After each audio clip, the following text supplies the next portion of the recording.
Uh, I want to see the line attack. Valve's Steam Machine is probably the most anticipated gaming PC of all time. I would argue, alongside the Steam Deck, one of the most important. But that doesn't mean that our last 2 weeks with it have been all good. There are the highlights, like the unbelievably polished experience of SteamOS, not to mention perfect integration with your home media setup. But there's also been the lower lights, performance in the latest titles being a big one, alongside some hard truths. It costs more than we hoped, and Valve confirmed they feel the same way. But if you can stomach the upfront investment, Valve's GameCube is yet another massive step on their now decade-plus journey of saving gamers from the closed ecosystems that demand pricey subscriptions. And it is hands down the best solution that I've ever seen to solving the inconvenience of PC gaming. Valve feels expensive, but yeah, not our money anyways. No, the reason why Valve is expensive is not even entirely their fault as well. It's not like every gaming company has already been like trying to make money and also try to not make money. They're trying to actually like be prepared for like the worst of the worst case scenario for AI. Even Valve, like they have to increase the price of the Steam Deck, and also they have to increase the price of the Steam Machine as well, and it sucks. It sucks because like there was even a leak where like the Steam Machine is supposed to be like around $800, which like it's reasonable, but 1,000 is already way too much. But given the situation that we have right now, yeah, it's understandable. It's not the biggest or the baddest, but that 1-2 punch is why the Steam Machine is so damn exciting. It combines the strengths of PC gaming with the conveniences of console gaming, and all in a nearly silent cube that's about half the size of a real console. But with this kind of hype, can Valve possibly hope to live up to gamers' expectations? If we're being realistic, probably not. But I still love the Steam Machine for what it is today, and I'm really excited about what it means for the future of gaming. And I'm also excited, but actually this time, to tell you about this companion product from our sponsor, Dbrand. Their robot sent over this companion cube case for the Steam Machine. We'll look at it in a bit more detail. I need this for B-roll. We're on a tight schedule, baby. Okay, that makes sense. We unboxed and explored the setup of the Steam Machine over on Short Circuit this morning, and we gave our in-depth thoughts on the controller last month. So we're gonna be laser focused on the experience. I wanted this so much. You wanted the Steam Machine? You wanted the Steam Machine, really? Of the Steam Machine itself. Right out of the gate, if you're a Steam Deck or a big picture user, you're gonna feel right at home. The Steam Machine comes with SteamOS. The companion cube, yes, pre-installed, Valve's nice. Linux-based operating system that they've spent over 10 years. I don't know. I was kind of a bit worried. Have you played Portal 2 before? I have not played that game, just to let you know. Just because, so like, I would definitely have no idea what the fuck is going on with Portal, but I have interest to play that game. Optimizing for gaming. Why did it take so long?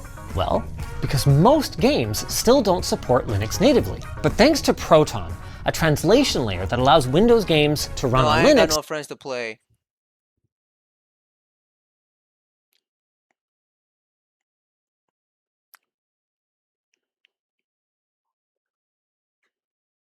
You can have the cube and I'll take the Steam Machine.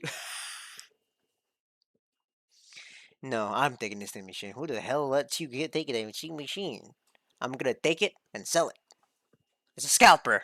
We found that almost any game made for Windows runs surprisingly well on SteamOS. No command line, no driver conflicts. Let me close my window real quick before a shoe come flying from for me from Alicia. Do you want to play for Portal 2 by any chance? I want to actually explore that game. Press the button and play your game. It's been one of the Steam Deck's greatest strengths, and that remains true here. And even if somehow you don't like SteamOS, well, great news. Valve takes a very open approach to their hardware. Or should I say, your hardware, you know? The way it should be. So the Steam Machine allows you to install any OS you want, even Windows. It's just that if you did so, you would lose out on some of its best features, like a personal favorite of mine, the ability to suspend your software and resume at the push of a button, just like a console. Damn. Seriously. Thank you, Valve. Okay, we did find that there were some times that resuming a game would take a little longer than we'd like, but most of the time it was really quick. I'm talking like 5. Wait, do I not have that game? I only have Portal Reloaded. That's not the same. seconds, which is a huge edge over booting up your PC, loading your launcher, and starting a game. We did notice that sometimes the SteamOS UI would become laggy while a game is suspended, but realistically, we're dealing with pre-release software here, and with how much Valve has refined SteamOS on the deck over the last few years, which is much less powerful hardware, I can say confidently that they're going to get that sorted. The other big one for me is HDMI CEC. It doesn't have the best marketing behind it, and it doesn't have a sexy name. In fact, most people don't even really think about CEC, because when it's working properly, you literally aren't supposed to even notice it. But it is hugely important to the living room experience, especially if you have multiple devices. Okay. CEC, if you're not familiar, is a protocol that's built into the HDMI standard that allows your various media devices to communicate with and even control each other without running any additional cables. The most common uses for it are allowing your soundbar volume to be controlled by your TV remote, or having your Android media box and AV receiver power each other on and off in sync. Now, most PCs straight up do not support it. This is both a hardware and a software problem, and there's no hint of a solution on the horizon. So achieving any kind of seamless operation involves like janky IR receiver boxes and or complicated home theater automations. Yeah. Well, Valve hated that, so they built their own software and custom motherboard for the Steam machine that, from our experience, just plain works. You press. That's very madly impressive. Wow. So like, you don't need to buy a bunch of wires to actually like connect to the system. So when you connect the wire to the TV and to the Steam machine, you are just only one wire and you're on the go. That's it. You can actually use multiple purposes with that wire. So wire free? Yes. Technically wire free. With that one wire you can connect to the Steam machine, you can technically use it with this whole entire TV thing that you wanted to use, like the volume thing, with the volume of like your from your TV, and then like change it into want it to actually synchronize together with the Steam machine. The wire works that well, which just works. Why does it feel right every time I let you in?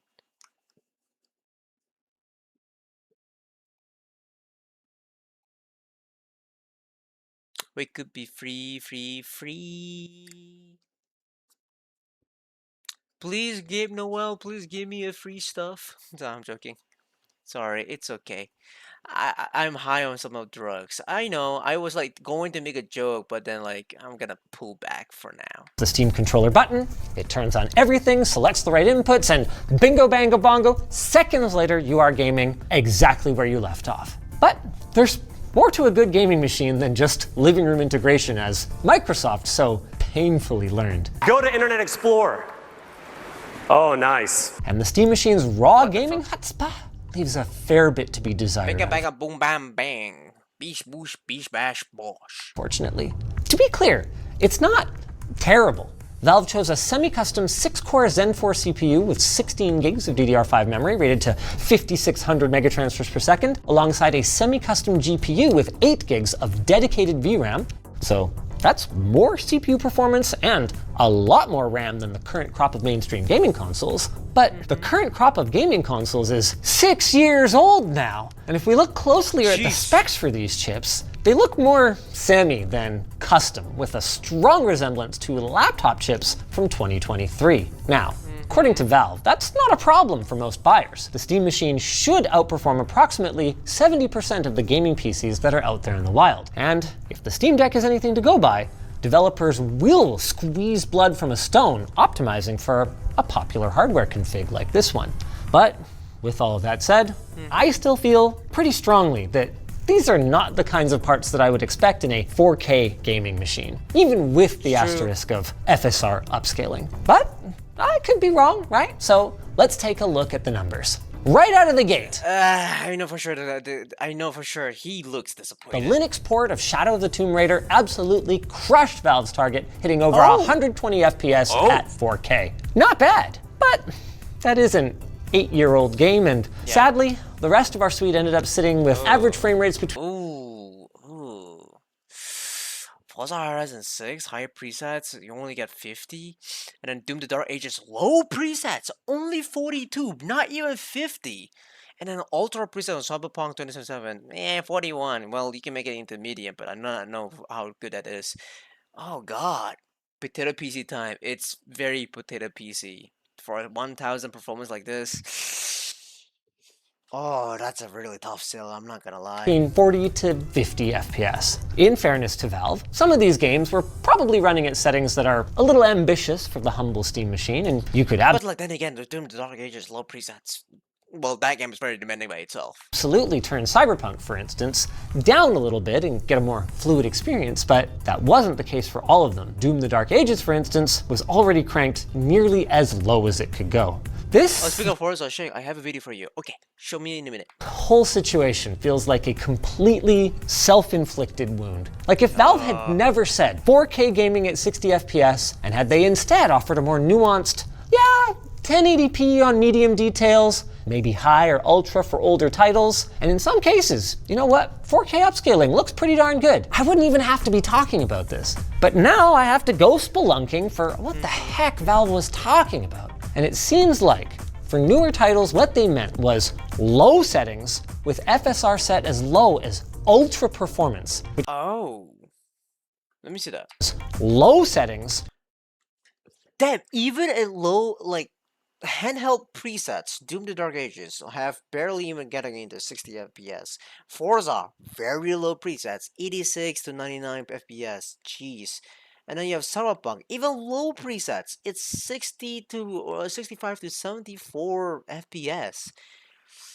Ooh, again, very, very tough sell because all of those are very low presets. with FSR set as low as And ultra mind you, low presets for Cyberpunk look yeah. performance, which means we are upscaling from a mere 720p. Hey, this works if you want to play Stardew Valley. Well, I'm not playing Stardew Valley, am I now? You piece of... I don't play that fucking phone game now. base resolution all the way to 4K Ultra HD. At these settings, all right, sure. All 5 of our games did hit averages that are comfortably above 60 FPS, but at these settings, all 5 of our games also looked pretty ugly. And there's more bad news. Even with 28 ray tracing cores, RT is pretty much a non-starter on this thing. This is true both for games where it's an option, like Cyberpunk, where we saw an average of 15 FPS at 1080p Ultra, and especially true for games that Hey, this was if you... wait, with that you can farm potatoes at what? 10,000% speed! Yay! I'm so happy! More potatoes for my life, for my fictional character, yay!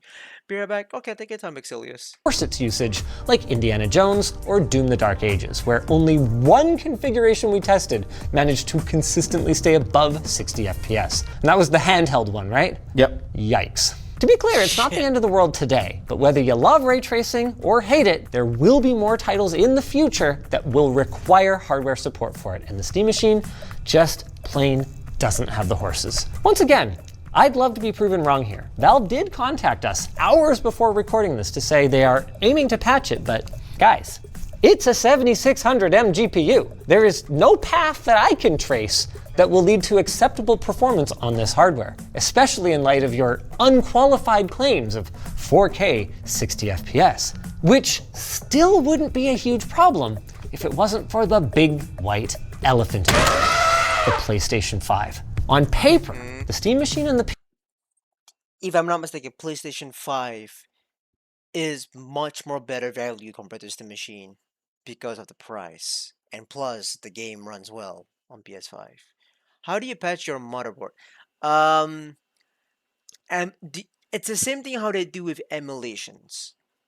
Because of the game is actually made in Linux, and apparently they're using the graphic the GPU driver called Proton. With that, they can actually make the game more compatible and run well sometimes. You know, like how emulation, how Bloodborne works sometimes on PC, and then like there will be patches after patches. They will actually try to make the game smoother and after. Like, speak to me, like I'm retarded.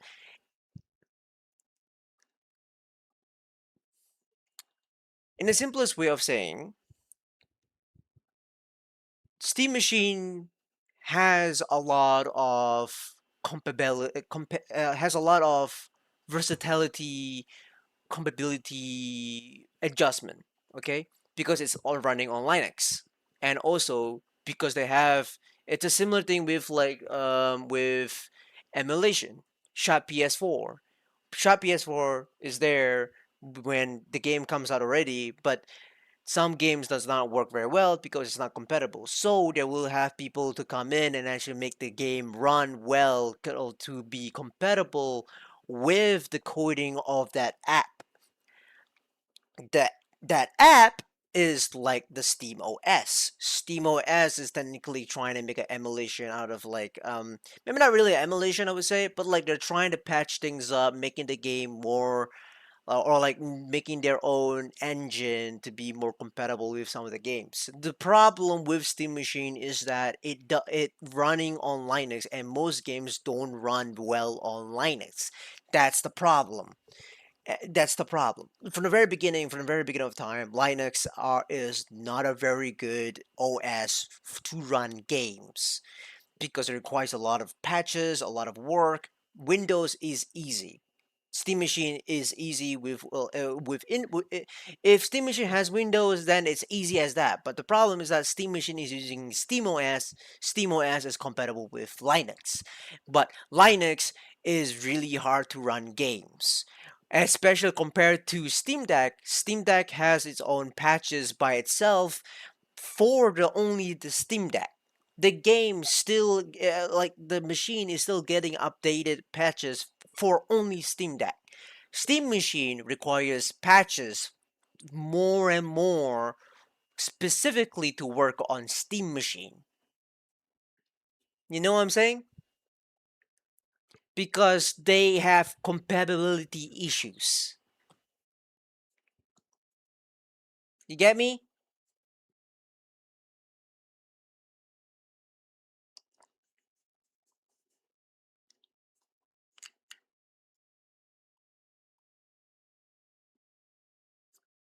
Potato fit into another potato if potato is small, and yes, I understand. Exactly. So they have to figure out how to actually patch it out. So yes, but there is a possibility. But yes, patching doesn't do any justification when your GPU or CPU is very low. It doesn't help. You still need to boost it up. If potato is too small, cannot run fast, then kaboom. Yes, exactly. And if you're trying to make a game into a potato, into a very small potato, it requires time to put everything together. Take time. PS5 trade blows. But in real life, I'm sorry, Valve, but it just doesn't quite seem to work out that way. Now, I do have a disclaimer here. The PS5 doesn't support any kind of frame time analysis, so any numbers we give you guys are going to be kind of rough and tumble ad Yes, hoc. requires potato seed to grow. Yes, but unfortunately for Steam Machine, the seed is very limiting. Unfortunately, We explain the methodology, by the way, of both this test so they and have to add more potatoes in the future.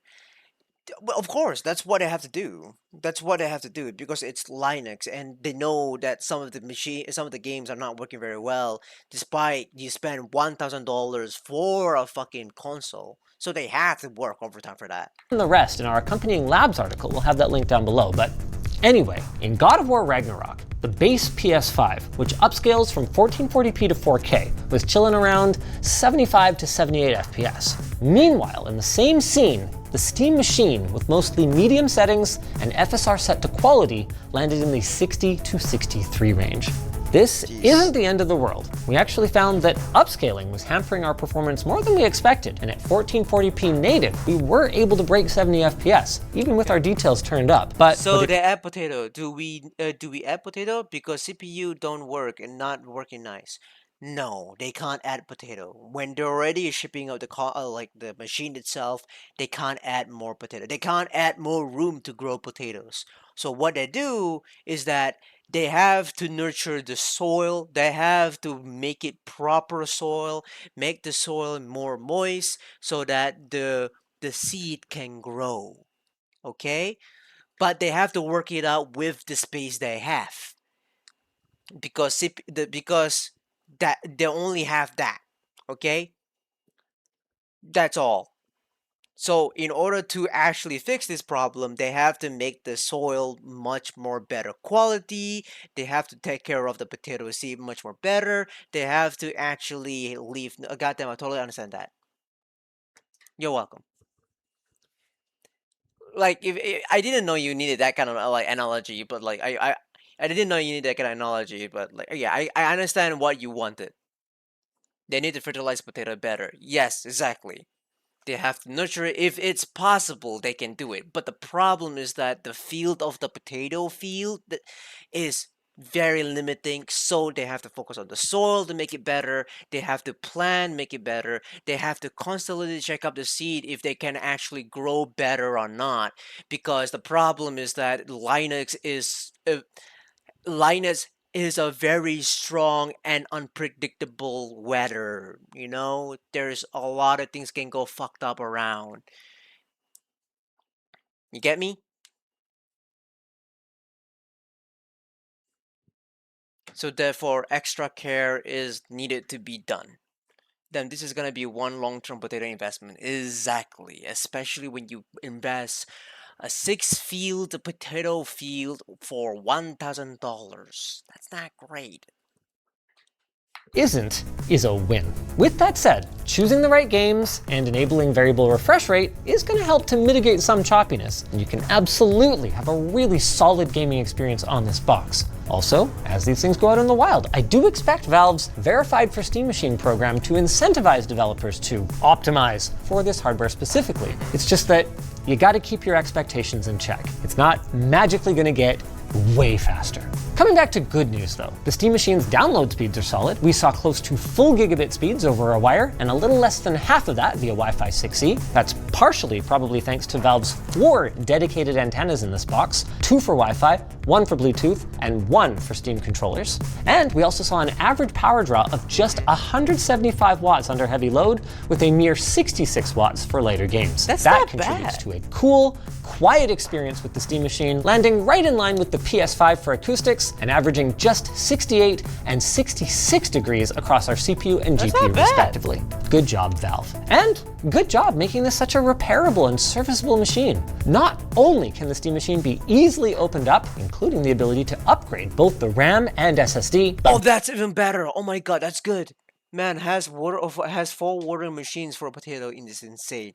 But the good thing is about this field is that this field is very customizable. It's very very easy to change things up. So if you want to add more potatoes, you can. If you want to change the soil, it's easy to change up the soil. Just take it out and put in some new things. If you want to add more soils, you can add more soils. If you add more water, it's easy to actually add more water. It's much more better. It's much more versatile. I'm so sorry. Sorry for the analogy. I gotta shut the fuck up. I'm sorry. Valve has once again partnered with Then I might as well get a well-rounded PC. Yes and no. That depends on where you're trying to deal. What's the range? iFixit to make guides and replacement parts available. Absolutely amazing. Maybe consider an LTT precision screwdriver if you ever need to make any upgrades or repairs. It's got all the bits you need and a convenient magnetic parts tray that's included in the lid, lttstore.com. Another highlight is Valve's open approach to peripherals. I mean, can you imagine Nintendo just allowing any old thing to be plugged into their precious gaming machine? Meanwhile, in Valve land, the Steam Machine played nicely with every mouse, keyboard, or headset that we plugged into it, including random Bluetooth accessories. One thing of note is that some of our audio accessories were a little quieter than usual on the Steam Machine, even with the volume maxed, but again, this feels like one of those, don't worry No, about if it. you think about it, additional potato areas is like $500 to $1,000 nowadays. Yeah, true. I fix that things. Bringing us finally to something Valve. But it's not the end. But the thing is that like it depends on what type of potato that you want. If you want the easy and also well-rounded potato that you can use with no additional care to put into, Steam Machine is good for you because it's acted as a console. If you don't want a PC and you want a console and just to play games, this is good. The good news is that Steam Machine is not only using only one OS. You can technically put Windows into that, so technically you can have your own PC for doing works if you wanted to. That's the beauty of Steam Machine: versatility, and also a lot of like Customization.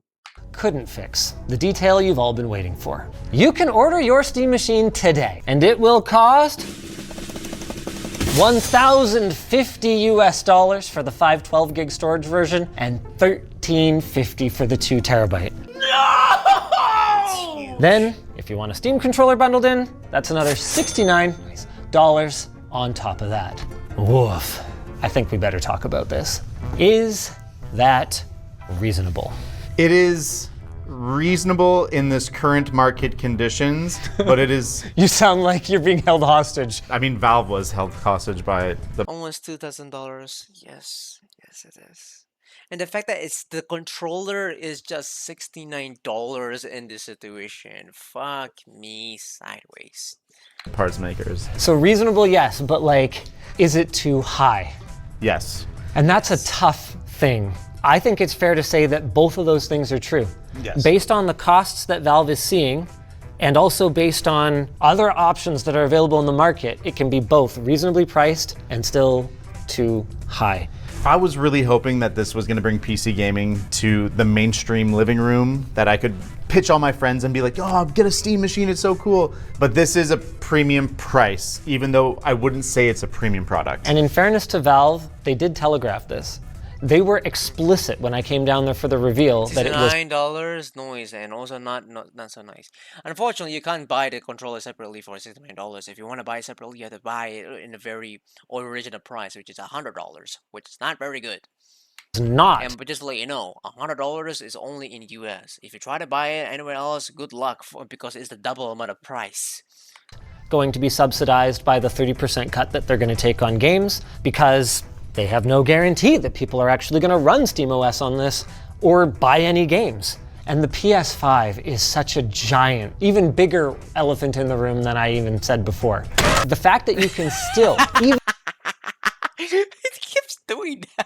at the increased price, buy a PS5 for $600 US or a PS5 Pro, which is a much more powerful machine, for $900. And then you'd still have money left over for your first year of PS Plus. And both of those PS5s include Wait, yeah.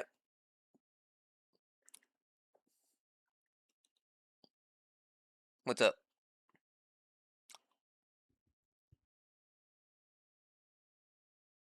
Why would I want that special potato when I already own a potato that plays all the Steam games?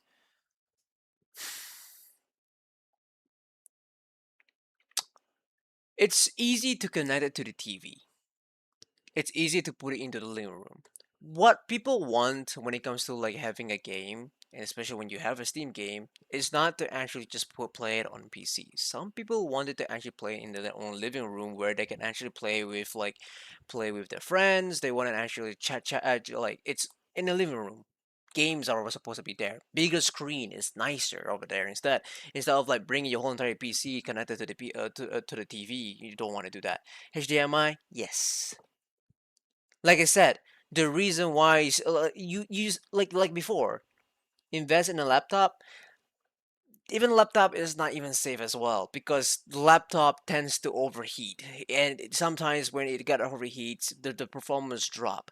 The cool thing about Steam Machine is that it has really good low outage power that is needed, so it makes the machine to be very cool. Where compared to a laptop, everything is gonna heat it up, and it's gonna get overheated for like a very long period of time, and you needed a fucking like a cooler at the bottom of the machine. It tends to get really fucked. So what people want is that it's the same thing why people even buy Xbox, or why people even want PlayStation. It's a console to begin with. You like sure, like the fact that we have games in the Steam library to begin with, that's a bonus for us. But the reality is that Steam Machine is supposed to be a console for people to actually bring into their own home and play with friends, or like act as a console. Nothing says together like cooking bacon and eggs on your laptop. Well, that depends on how fucking dirty your laptop is. Then we'll have to discuss it. It sounds like a present something when you say that, Ryu. Yeah, that is true. Actually, maybe Lulu is about to actually like send me a present with Steam Machine after this. Hello there, Lulu. Welcome to the stream. The controller too, so that's going to cover almost another year. With that said, if you're keeping it for a long time, I mean, let's talk TCO. That's a term that not everybody's familiar with outside of like It's business. like the man said, PC gaming with the convenience of console. Exactly. Oh my god, that is a much more better. That is such a good way of putting it. It's a piece of gaming with the convenience of a console. That is so fucking good because Steam Machine is such a fucking customizable machine. You can add more RAMs, you can add more SSDs, you can also even actually add more fans if you wanted to. It's so easy to repair. It's also like with the Steam OS, you can also like change it with the whole entire thing, where like you can actually like you destroy Shake in one sentence. I try to explain. I am explaining you the whole entire thing. Like the every little detail. Potatoes. Okay, fine. I just give you the potatoes. The man in the video said it earlier. Yeah, I did. He did say that. He did say that, and you reminding me that. You reminding me the words. Okay, an easiest way to say is that Steam Machine is a very, very easy customizable farm. Get it? You see what I'm saying? The farm has a lot of different fields so that they can actually grow more different variants of plants. And you can also nurture those soils to be better plants. Steam Machine is that. However, it does have very limited amount of fields that you can put into your own farm. You get it? So not only you're also planting potatoes, you're also planting potatoes, and every kind of like potatoes that you have, but not everything that can put it in together. And it's also very limited compared to the other machine. Why? Because yes, like in farmland, exactly. Why? Taxes can be a bitch. That's why. Tariffs is also a bitch. That's why. I was like, hey, Xilius. Hello, Lulu. How are you doing? But the conveniences about this is that it has so much variance of plants that you can plant. And also it's easy to clean up or farm or even plant the seeds that you have. That's fucking it. I'm not even gonna say anything. I'm gonna move on. Or the data center, it's total cost of ownership. It often gets said that on the PC side, pricing of games. Oh, also the beauty of Steam Machine. One more thing. One more thing. I think this one actually plays a huge role. Why you want a Steam Machine? Steam Machine lets you have ownership. So you own the farm. You don't rent the farm. While PlayStation, Xbox, Nintendo, when it comes to multiplayer, you are required to pay subscription fee. So you have to pay for a month just to play. You have to pay for a subscription fee for a month, or just to play multiplayer. Oh, you need subs to subs for that. Yes. However, Steam Machine does not need that. Multiplayer is free, so that's a very huge convenience for you. So you technically, and also you technically own the games that you have. You don't actually have your ownership revoked unless like you have a very very deep problem circumstances, you know. But Steam Machine is good because Steam has great customer support to begin with. So yes, you have a good farm, you have variables of field even though it's limited, but you also have people who can actually help you with that farm to make it better, and also that farm that you have, you own it. You don't rent it. You know what I'm saying? You know what I'm saying?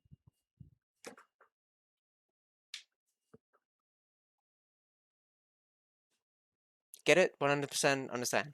All right.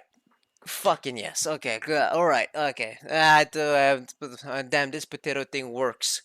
Fuck you with the potato. I have to change it. I have to fucking change it into a farm. Fuck off. Fuck off with the fucking potato. I had to change it into a fucking farm. Okay, Barney the farm. Thank God I watched Barney the farm. Barney the cow. Okay, thank God for that. Thank fucking God I watched Barney the cow, man. My childhood have never been so grateful for that shit. Fuck you. Is a huge boon compared to consoles, but you actually opened my eyes to the PlayStation Store Calling it having a 2000 lot. console. Okay, it's not 2000. Let's not get over the head there. It's 1.4K if you're willing to spend 2 terabyte for it. Calling it 2000 console, $2,000 console thingy as a farm. Who fucking did it to begin with, bitch? The deals. There was a few weeks ago where there wasn't a sale going on and people freaked out. So I think there's sort of a myth around Steam sales being way better than console, but I think we've balanced out. That being said, you can play online games for free on a Steam machine. It And didn't make on sense, whatever you were saying earlier.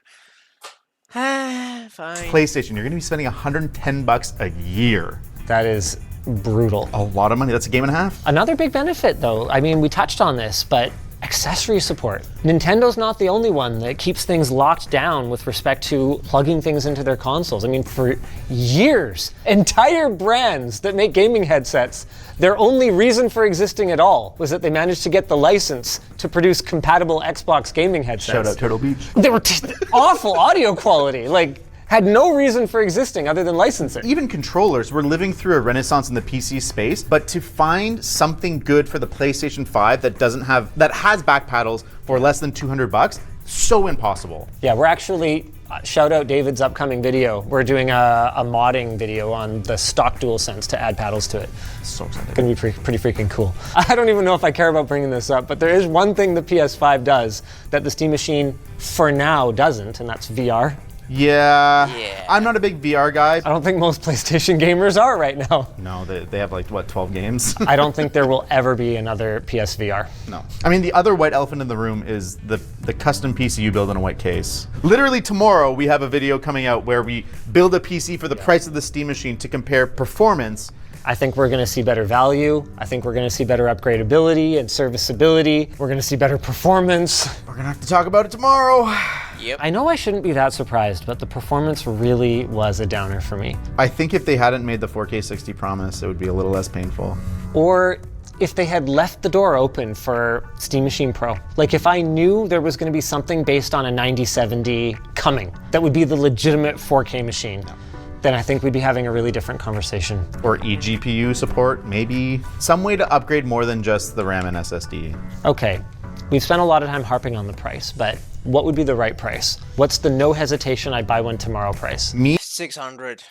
I'm saying it right off the bat. $600.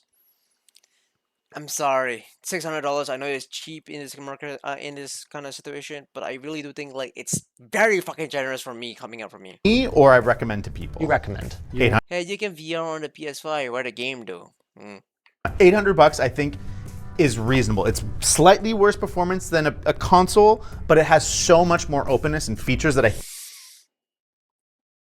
$700. Yeah, $700. I am feeling good with $700 for this thing. Still, I wouldn't buy it though, but still, $700 for this. think balances out that value. Yeah, I mean, we barely even touched on the fact that you can use it as a full-fledged desktop PC. Like, they have done a lot of work, not just on the big picture gaming aspect of SteamOS. I'm actually planning to, once we get the real Steam Machine back from labs, throw it in my I still can't believe they have the fucking box in there. backpack and use it as my daily driver machine for a month. Oh, that's pretty fun. Yeah. So I'll have to do everything, gaming and work on it. And it's actually portable enough that you just could. Portable. Portal. Do you want to hear something that's really sad? I do. I asked them specifically, what was the original price point in mind for the Steam Machine? And they're like, I can't give you that, but if you look at the price increase of the Steam Deck, that tells you what we were the targeting for, and that's about a $200 price increase. So we would have hit our price if it wasn't. The RAM apocalypse. Do you think it's still going to sell anyway? It'll sell a certain amount to the Valve diehards. I think that there's enough people out there that are like, I believe in this, I want to support. Someone is, I know for sure, actually, if it was me, I would buy it. I would buy it. But the problem is that reality can be cruel. And I don't have the money for it. support this. I don't think it's going to cross into the mainstream, even to the level of the Steam Deck. I think the Steam Deck's greatest strength was that it was a really slick console-like experience. Also, the fact that it did mention that its Steam Machine is like the same horsepower as 6 Steam Deck, which I don't understand how that works. For a really aggressive price. And this is not an aggressive price. This is a enthusiast price. I hate the words you're saying, but I think I accept them. For now, if RAM pricing were to normalize, I suspect mostly good guy Valve would make adjustments to the pricing. I can just also understand their perspective that they can't just operate this thing at a loss. And do you think scalpers are still gonna jump all over this thing? yeah. And then I hope they get stuck with it forever. One thing I would never hope they get stuck with is a sponsor like dbrand. They've done everything to me, from wasting my time to making me stick my arm in a terrible, horrible trap. But you gotta give them credit where it's due. They really knocked it out of the park with this one. It could have just been a skin, but no. They put in the extra effort, and manufacturing something this detailed at this scale is more complicated than you guys probably think. All you gotta do is use the included embedded Allen key to pop the back panel off, and then start assembling your Steam Machine inside the case. And once you've got the case open, dbrand didn't miss any details here. They added these rubber strips on the inside to make sure that your machine gets that extra bit of padding, not to mention is oh so satisfying to slide in.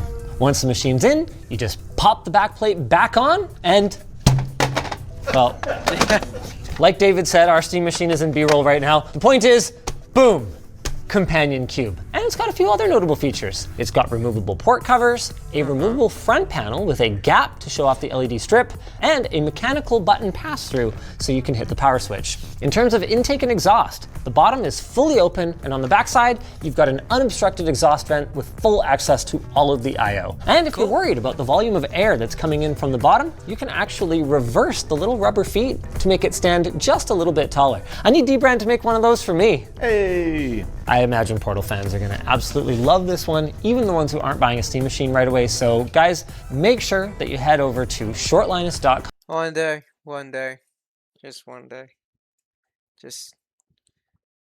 It just feels sad. It just feels sad for me. Not gonna lie.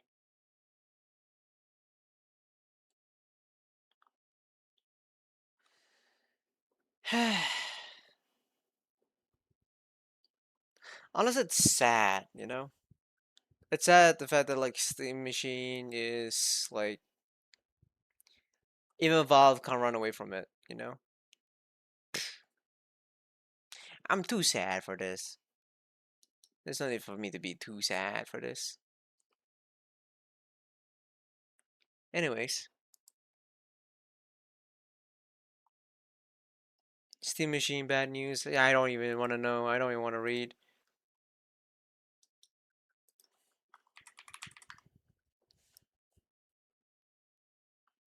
Jeez. Seeing the price of this is pissing me off so much.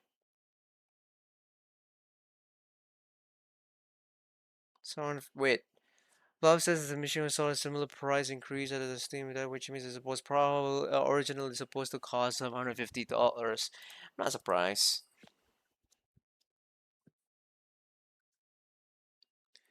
You just should have left it. It's so simple for you to say.